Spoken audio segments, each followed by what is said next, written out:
मेरा संघर्ष मुझे कुछ बना देगा, मैं यूं ही रास्तों पे भटकता नहीं। मेरा वजूद लोग एक दिन पहचान लेंगे, मैं यूं ही पसीने में नहाता नहीं। चलिए, संघर्ष जो है आपको पहचान देती है।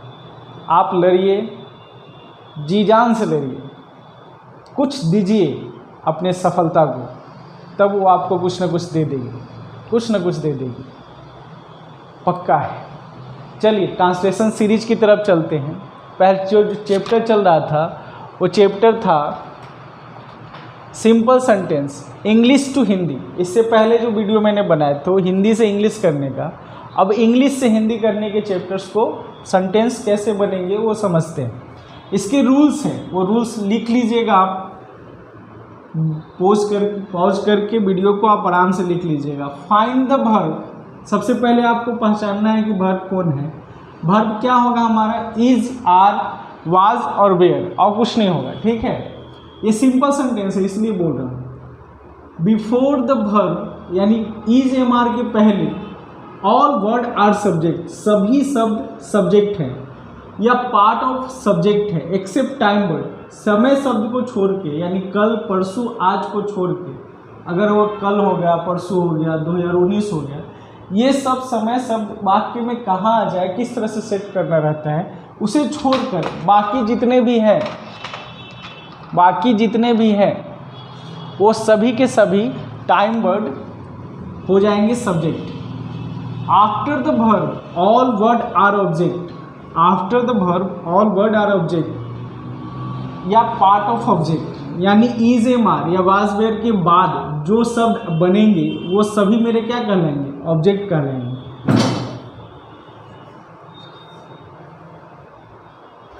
ऑब्जेक्ट कहलाएंगे। फाइंड द प्रीपोजिशन, प्रीपोजिशन उसके बाद खोजना है हमको। प्रीपोजिशन क्या होगा, ऑफ होगा, ऑन होगा, इन होगा, विथ होगा, ये सभी मेरे प्रीपोजिशन है। इट से लिख दिया। इसके अलावा भी put the number, start with subject and end on verb. देखिए बस यही मेन है, आपको नंबर देना है। जैसे हम लोग नंबर दे रहे थे हर एक सेंटेंस में, वो नंबर स्टार्ट करना है सब्जेक्ट से और अंत करना है वर्ब पर। पहले क्या कर रहे थे कि नंबर स्टार्ट कर रहे थे हिंदी से इंग्लिश ट्रांसलेशन करने में, स्टार्ट कर रहे थे सब्जेक्ट पे लेकिन अंत हो रहा था ऑब्जेक्ट पे। अब क्या करना है, put the number start with the subject and end on verb. ठीक है, एक बार और फिर देख लीजिए। फाइंड द वर्ब, हमको वर्ब पहचानना है। Is, am are, was, were होगा सो। वर्ब के पहले बिफोर द वर्ब सारे शब्द, all the words are subject. ठीक है। आफ्टर द वर्ब यानी is, am are, was, were के बाद सभी शब्द, ऑल वर्ड्स आर ऑब्जेक्ट और पार्ट ऑफ ऑब्जेक्ट, ऑब्जेक्ट होगा या उसके ऑब्जेक्ट के हिस्से होंगे। Find the preposition, preposition find कर लेना। आपको पता है प्रीपोजिशन क्यों फाइंड करना है, दो शब्दों के बीच में बांटने का काम करेगा, बस यही। Put the number start with subject and end on verb, बस इतना ही। चलिए ट्रांसलेशन देखते हैं। देखिए दो वाक्य है, knowledge and education are two different things. Knowledge and education are two different things. Success and failure are just the part of our life. दो सिंपल सेंटेंस है, मैं बड़े बड़े ट्रांसलेशन भी दूंगा, उसको हिंदी कैसे करेंगे वो समझाऊंगा। तो knowledge and education are two different thing, कैसे करेंगे। आपको सबसे पहला जो रूल है, आप पॉज करके देखिए कि सबसे पहला रूल क्या लिखा है मैंने। कि सबसे पहला रूल मैंने लिखाया था कि वर्ब पहचान लीजिए आप। वर्ब कौन है, is, am are, was, were. तो इज आर हो गया मेरा वर्ब। दूसरा है वर्ब के पहले, बिफोर द वर्ब सारे शब्द मेरा क्या कहलाएगा, subject. And after the verb सारे शब्द मेरा क्या कहलाएगा, ऑब्जेक्ट। यानी वर्ब के पहले सब्जेक्ट और वर्ब के बाद ऑब्जेक्ट, बस इतना ही कहानी है। सब वर्ब के पहले सब्जेक्ट और वर्ब के बाद ऑब्जेक्ट। अब बस उसके ट्रांसलेट कर लीजिए। ट्रांसलेट करने तीसरा जो रूल था, वर्ब मिल गया, सब्जेक्ट मिल गया, ऑब्जेक्ट मिल गया, उसके बाद है प्रीपोजिशन। तो ये पूरे सेंटेंस में कहीं भी प्रीपोजिशन है नहीं। ऑन हो, इन हो, ऑफ हो, टू हो, फॉर हो, विथ हो, ऐसा कुछ है नहीं। तो एंड है, दो जुड़ा हुआ है, टू डिफरेंट थिंग्स, कुछ नहीं। यानी हम लिखेंगे सबसे पहले नॉलेज एंड एडुकेशन एक शब्द में, फिर लिखेंगे टू डिफरेंट थिंग्स। अब देखिए इनकी हिंदी बता रहे, नॉलेज का होता है ज्ञान, और एंड का होता है और, शिक्षा का होता है एडुकेशन। तो ज्ञान और शिक्षा, ज्ञान और शिक्षा, यानी ये पूरा का पूरा मेरा एक शब्द है। दूसरा हो जाएगा, हमको नंबर देना है, जो चौथा सबसे लास्ट रूल था, नंबर स्टार्ट करना है। तो नंबर स्टार्ट करेंगे सबसे पहले सब्जेक्ट पर, फिर ऑब्जेक्ट पे, और अंत किस पे करना है, वर्ब पे। तो ये पूरा का पूरा एक शब्द है, नॉलेज एंड एडुकेशन एक शब्द। दूसरा है टू डिफरेंट थिंग्स एक शब्द, दो। और तीसरा हो जाएगा ऑब्जेक्ट है पे। ठीक है, अब देखिए नॉलेज एंड एडुकेशन, तो ज्ञान, जैसे कहने का मतलब है कि अभी अगर प्रीपोजिशन रहता तो हम यहाँ मान लो कि ऑफ लिख देते हम, ठीक है, ऑफ लिख देते, शिक्षा तब जोड़ते शिक्षा का ज्ञान, ऐसा है नहीं, यहाँ एंड है, यानी एंड जुड़ाव का काम कर रहा है, ये कंजक्शन है। तो ऐसे लिखेंगे ज्ञान और शिक्षा, ज्ञान और शिक्षा, टू डिफरेंट थिंग्स, थिंग्स मतलब बात, ठीक है, और डिफरेंट मतलब अलग अलग, और दो मतलब दो, टू मतलब दो। अब देखिए हमको ज्ञान और शिक्षा मिल गया, 2 नंबर इसको पूरा करना है, यानी 2 अलग अलग बातें, 2 अलग अलग बातें हैं, ईच के लिए है, बस इतना ही, 2 डिफरेंट थिंग्स।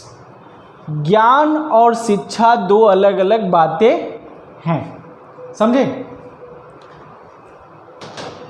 अगला जो है वो success and failure are just the part of our life. Success and failure are just part of our life. अब कैसे बनाएंगे इसको, बनाने का तरीका हम फिर बताएं कि वर्ब आप पहचान लीजिए, वर्ब मैंने पहचान लिया।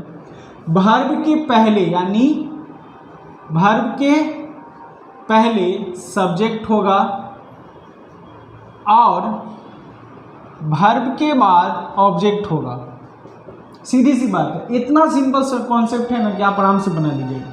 देखिए ये इस किसी में भी प्रीपोजिशन है या नहीं, अब छांटते हैं, सब्जेक्ट मिल गया, वर्ब मिल गया, ऑब्जेक्ट मिल गया, यानी यहाँ से यहाँ तक सारा का सारा मेरा क्या है, ऑब्जेक्ट है, और यहाँ से यहाँ तक ये तीनों शब्द मेरा क्या है, सक्सेस एंड फेलियर सब्जेक्ट है, just the part of our life object है, ये वर्ब हो गया, यानी सब्जेक्ट मिल गया, वर्ब मिल गया, ऑब्जेक्ट मिल गया। लिखने का तरीका सबसे पहले सब्जेक्ट को लिखेंगे, दूसरा हिंदी करेंगे ऑब्जेक्ट का, तीसरा हिंदी करेंगे वर्ब का।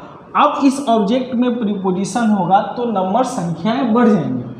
तो एक नंबर कौन है, सक्सेस एंड फेलियर, तो एक नंबर में हो जाएगा सक्सेस एंड फेलियर।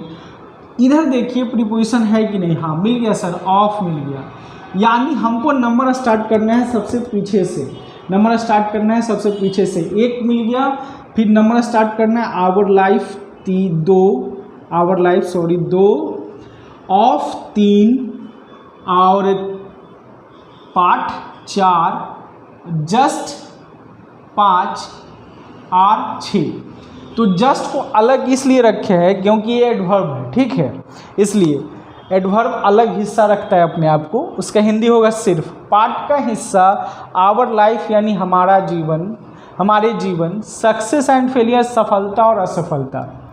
जैसे देखिए सेंटेंस में the part of our life के बीच में ऑफ है, यानी द पार्ट अलग हो गया और आवर लाइफ अलग हो गया।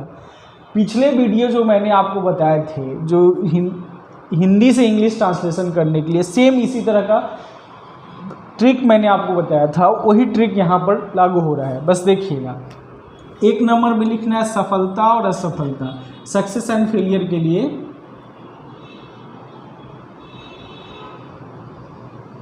एंड का और फेलियर का असफलता, ठीक है। और सबसे देखिए एक नंबर कंप्लीट हो गया तो दूसरा नंबर चाहिए, यानी ये टोटल मेरा क्या नंबर, एक नंबर कंप्लीट हो गया, दूसरा नंबर चाहिए कौन, आवर लाइफ, यानी हमारा, हमारे जीवन, हमारे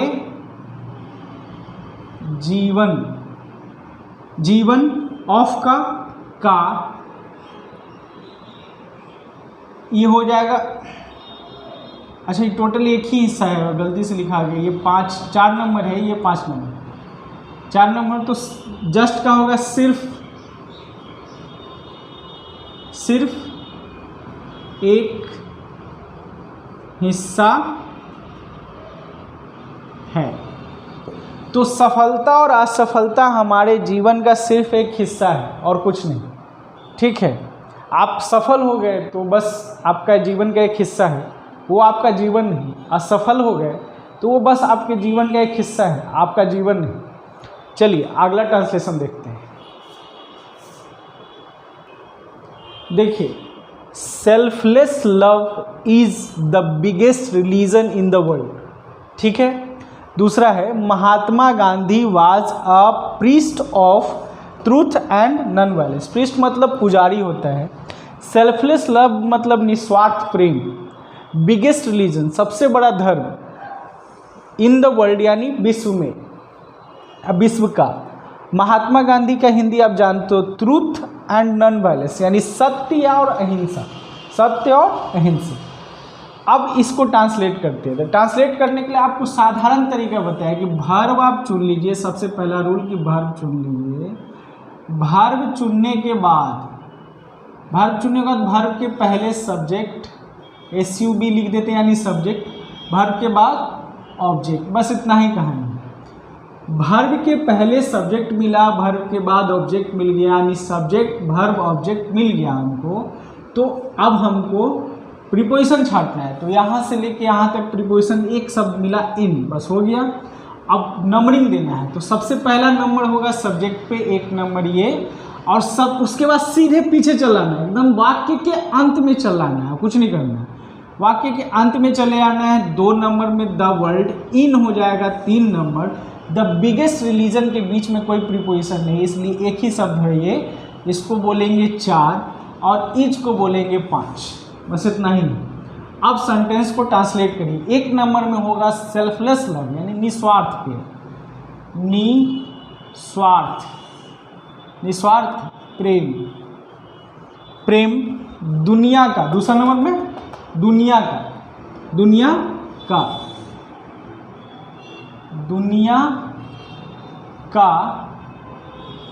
या दुनिया में सबसे बड़ा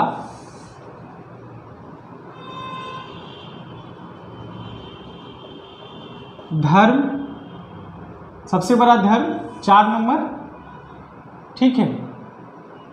4 नंबर देखिए, 1 नंबर हो गया निस्वार्थ प्रेम, 2 नंबर हो गया दुनिया, 3 नंबर का, 4 नंबर हो गया सबसे बड़ा धर्म, और ईज हो गया 5 नंबर। देखिए, निस्वार्थ प्रेम दुनिया का सबसे बड़ा धर्म है कि नहीं आसान।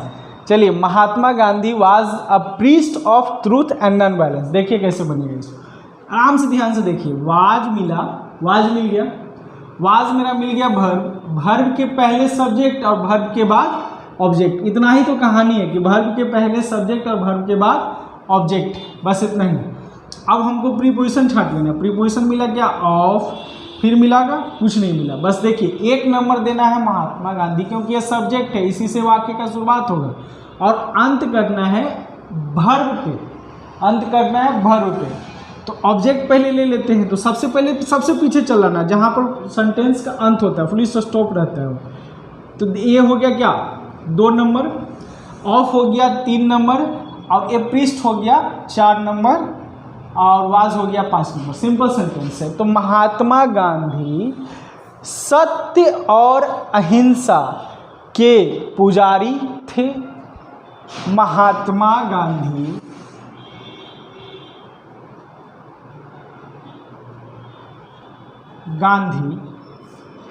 देखिए, सत्य और अहिंसा, सत्य ट्रुथ का सत्य, नॉन वायलेंस का अहिंसा, सत्य और अहिंसा के ऑफ का के पुजारी थे। तो महात्मा गांधी सत्य और अहिंसा के पुजारी थे। चलिए और कुछ ट्रांसलेशन देखते हैं इससे बड़े। चलिए मजा आ रहा है ना। Self respect of any person is bigger than lakh rupees. ठीक है। एवरी थ्रेड ऑफ तिरंगा is protected by the son of India. कहने का मतलब है कि सबसे पहले हमको क्या पहचानना है, इज। ठीक है। आप चाहे तो मैं हिंदी बताया तो आप बना लेना। सेल्फ रिस्पेक्ट का होगा स्वाभिमान। ठीक है। एनी पर्सन किसी भी व्यक्ति बिगर देन से बड़ा, लाखों रुपया से बड़ा, एवरी थ्रेड हर धागा, तिरंगा ही होता है, मतलब तीनों हमारे झंडे की बात कर रहे हैं।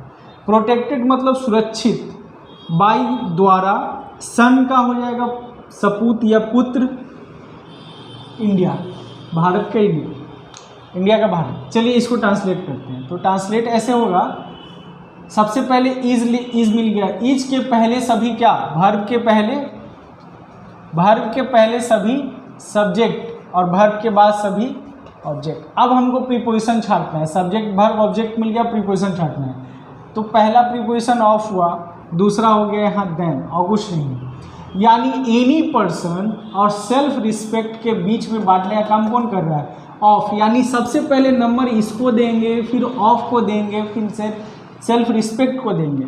और इसमें बिगर देन और लाख रुपए, इन तीनों में बिगर और लाख रुपीस को बांटने का काम कर रहा है देन का हिंदी होगा से।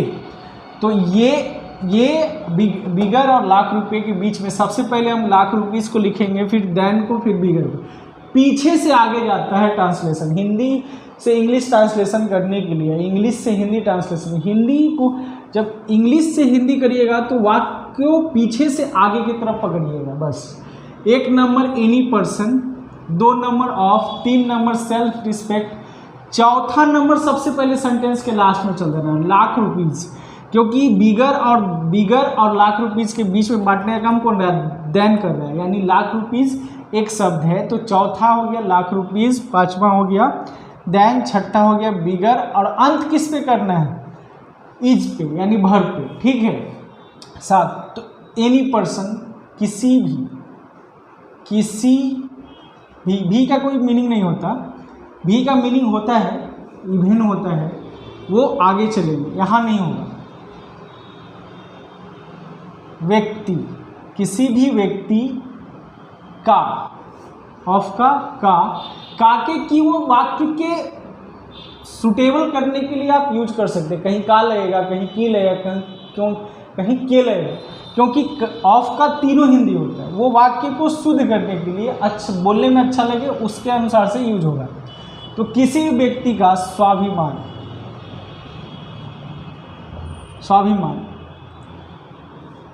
लाखों रुपए है ना, लाखों रुपए से, देन का से बड़ा होता है, बीच का होता है। आप जरा से देखिए, ये तो स्वाभिमान लाखों क्या करोड़ों या अरबों रुपए से बड़ा है। सब सेल्फ रिस्पेक्ट सबसे पहले, बाकी सब कहानी बाद में। तो आप सीधे हो गए एनी पर्सन ऑफ रिस्पेक्ट, ऐसे करना है। The self respect of any person is bigger than lakh rupees. किसी भी व्यक्ति का स्वाभिमान लाखों रुपए से बड़ा होता है। इस ट्रांसलेशन को बनाते हैं। तो फिर सबसे पहले हमको क्या पकड़ना है, वर्ब मिला, वर्ब के पहले सभी सब्जेक्ट, वर्ब के बाद सभी ऑब्जेक्ट, बस इतना सा कॉन्सेप्ट है। अब हमको पकड़ना है प्रीपोजिशन। तो पहला मिला ए ऑफ, दूसरा बोलते जाइएगा बाई का मतलब के द्वारा, अब फिर हो गया ऑफ का, फिर बस और कुछ तो है नहीं। तो सबसे पहले लिखेंगे तिरंगा का हिंदी तिरंगा ही होता है। आप ट्रांसलेट करिए इसको, तिरंगा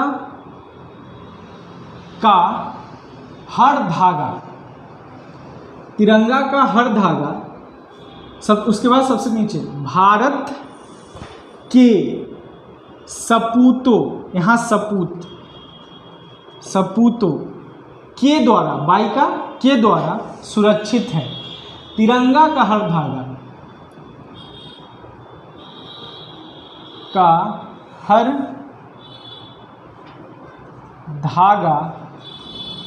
थ्रेड मतलब धागा,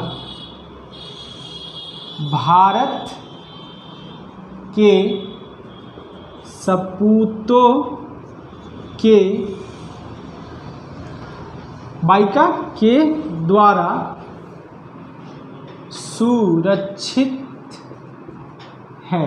जरा सा देखिएगा, तिरंगा 1 नंबर पे है, ऑफ 2 नंबर पे, एवरी थ्रेड 3 नंबर पे, उसके बाद सीधे सीधे इंडिया पे आया 4, फिर आया ऑफ 5, सन 6, बाई 7, प्रोटेक्ट 8 और इज 9। देखिए तिरंगा 1, का 2, हर धागा 3, भारत 4, के 5, सपूत 6, के द्वारा 7, सुरक्षित 8 है 9। हो गया ना कंप्लीट। तो तिरंगे का हर धागा भारत के सपूतों के द्वारा सुरक्षित है, जो सीमा पर लड़ रहे हैं हमारे लिए और आपके लिए। चलिए देखते हैं कुछ और ट्रांसलेशन इससे भी बड़े। चलिए अगला ट्रांसलेशन है, the struggle of Gandhi ji for the today's youth is a joke. इसको ट्रांसलेट करना है, the glorious story of Bihar are hidden in the history of Bihar. देखिए कैसे ट्रांसलेट करेंगे, बस मेन चीज़ आपको पकड़ना है सर, वर्ब खोज लेना है। सबसे पहले वर्ब मिला, कहाँ मिला, इज। तो सब्जेक्ट के पहले, वर्ब के पहले सारे शब्द जो होंगे यहाँ से यहाँ तक सब क्या है, मेरा सब्जेक्ट है। और ये जो है मात्र 2 शब्द, ये क्या है, मेरा ऑब्जेक्ट है, वर्ब के बाद है चूँकि। ठीक है, इसमें जैसे पहचानना, इसमें मिला आर के ठीक पहले जितने भी शब्द हैं ये सभी मेरे सब्जेक्ट है, और आर के बाद जितने भी शब्द हैं, आर के बाद जितने भी शब्द हैं वो सभी मेरे ऑब्जेक्ट है। यहाँ तक बस इतना ही कहानी। बस पहला वाला में प्रीपोजिशन छांट लेते हैं। तो प्रीपोजिशन पहला मिला ऑफ, आप ही बोलिए ऑफ, फिर कौन मिला, फोर का होता है के लिए, और कुछ तो है नहीं, चलिए बनाते हैं। तो टुडेज यूथ, सबसे पहले स्टार्ट कहाँ करेंगे, नंबरिंग, ईच के ठीक बगल में नंबर देना शुरू करेंगे और सबको देते चले जाएंगे।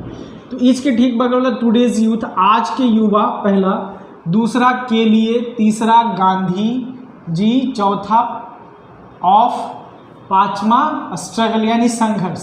ठीक है, एक जोक मतलब मजाक। ठीक है, तो 5 के बाद एक जोक यानी मजाक पे आएंगे, अब छठा हो जाएगा, छठा एक जोक, 7वां हो जाएगा इज। चलिए बनाते हैं। तो टुडेज यूथ, आज के युवा,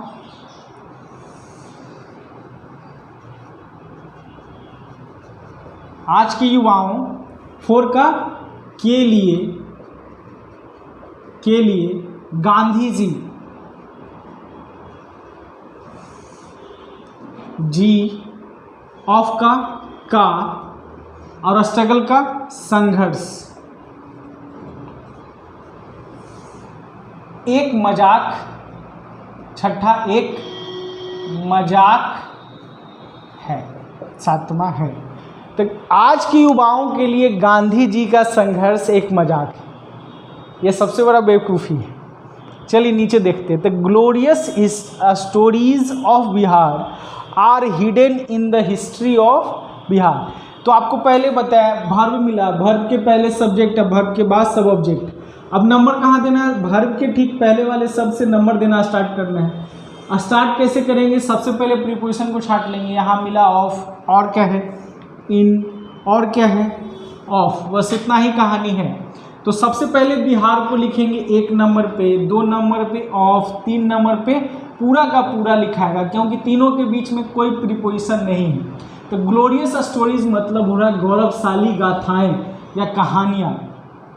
3, उसके बाद सीधे सीधे अंतिम में चल जाना है, सीधे लास्ट में। फिर Bihar 4, of 5, the history 6, in 7, hidden यानी छुपा हुआ, छुपा 8 और आर हो गया 9। अब बनाइए, बिहार के गौरवशाली गाथाएं बिहार के इतिहास में छुपा है। ठीक है, तो बिहार के गौरवशाली गाथाएं, देखिए बिहार का बिहार होगा, ऑफ का होगा, या के लगा दीजिए, के ग्लोरियस स्टोरी, गौरवशाली गाथाएं बिहार का हिंदी बिहार, ऑफ का, फिर आएगा हिस्ट्री का इतिहास, इनका में, हिडन का छिपा, और आर का है। बस इतना ही तो है। चलिए हम लोग लिखते हैं, बिहार के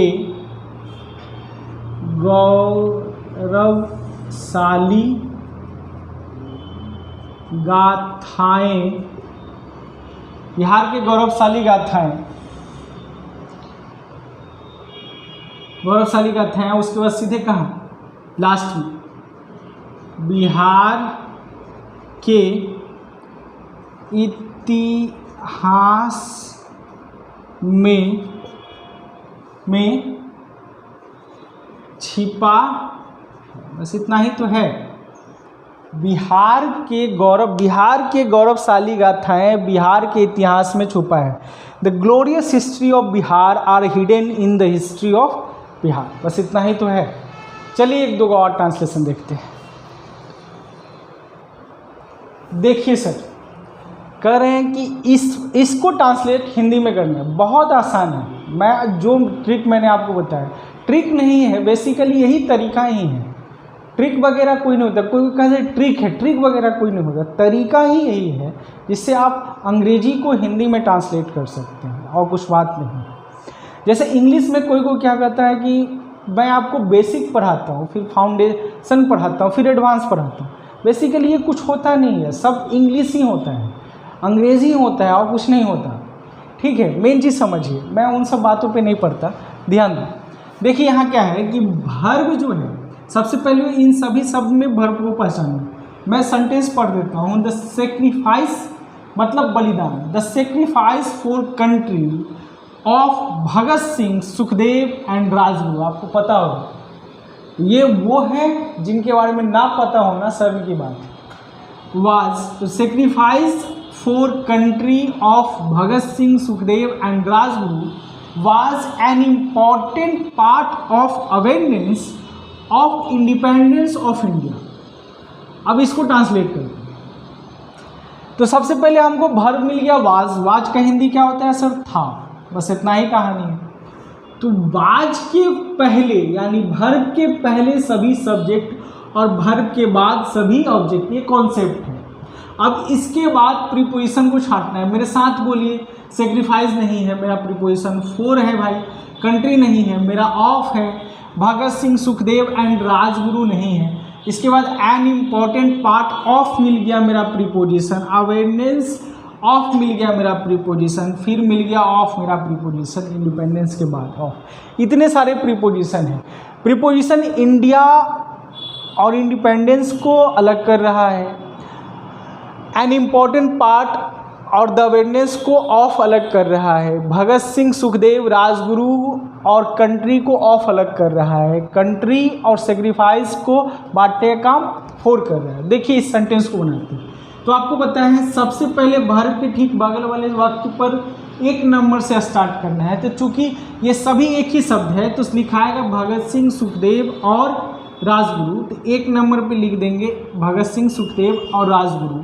दूसरा हो जाएगा ऑफ का, कंट्री का हो जाएगा 3, फोर का हो जाएगा के लिए, और चौथा का हो जाए, चाहे तो आप बना सकते हैं खुद से, चौथा 3 हो गया, 4, और पांचवा हो जाएगा सेक्रीफाइस। उसके बाद सीधे कहाँ चलाना है? वाक्य के अंत पे 6 आ जाएगा इंडिया, 7 हो जाएगा of, independence 8, of 9, awareness 10, 4 of 11, an important part 12, was हो गया 13। बस इतना बताइए। चलिए अब शुरू करते हैं, इसका हिंदी करते हैं। तो भगत सुखदेव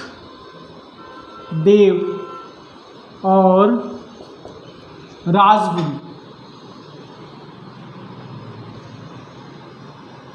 राजगुरु। उसके बाद कहाँ, का, ऑफ का, देश, कंट्री का, देश, फॉर का, के लिए, सेक्रीफाइस का, बलिदान। देखिए हो गया, भगत सुखदेव राजगुरु का देश के लिए बलिदान, सब्जेक्ट कंप्लीट। अब सीधे कहाँ जाना है, लास्ट में छठा पे, बलिदान। भारत के इंडिपेंडेंस, आज़ादी